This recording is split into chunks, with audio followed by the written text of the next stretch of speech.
Today we're talking about your sales taking off. Hey, it's Tom Jacobs, TomJacobs.com right here. I hope you are having a fantastic day. And if you haven't yet subscribed to my channel, why not? Go on YouTube, subscribe to the channel. And if you're on there right now, just hit the little button right there. It would really mean the world to me.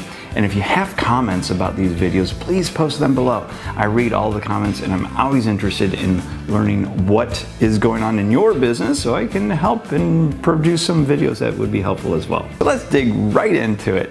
Today we're talking about your sales taking off. And what does that really mean? So I'm sure all of you have taken an airplane ride, and as you know, I'm a pilot. And I love to fly, and that's one of my little hobbies that I do. If you remember the last time that your plane took off, you're probably sitting at the end of the runway, the engines go full forward, and you start to rumble down the runway, and at some point you start to take off.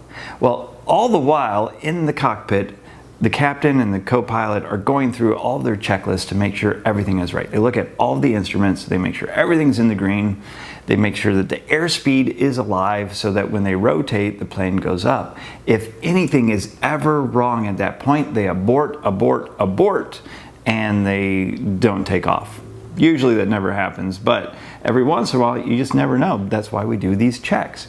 It is the same in business and definitely in your sales that you need to be making those checks before you go up and away and you put all of your power into it.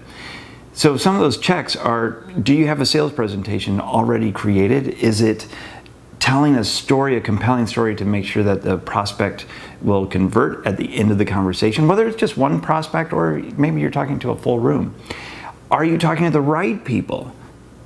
When you're checking all of those instruments, you can be assured that when you take off, everything is going to be just fine. So are you keeping track of lifetime value of your customer? Are you keeping track of the number of people that are available to you, the leads that you have coming into the business? All of those little metrics that I talked about in the last video, are you keeping track of that? Because if you're not, then it's going to be very difficult for you to scale your business and find out where you need to actually work. And that's one of the first things that I look at when I'm working with a private client anyway, is what are their metrics along the way? And if they don't have those, we put those metrics in place right away, because it is so very important to have a critical eye on all the health of the business and specifically of your sales. So I hope this is helpful for you, and I hope your takeoff is safe and effective the next time that you take your business to the next level. If you have any questions along the way, you can put comments below. You can send me an email at tom@tomjacobs.com. I would love to chat with you about your business. You can always schedule a strategy call at any time, and we can talk about your business in more detail. So until next time, have a great day.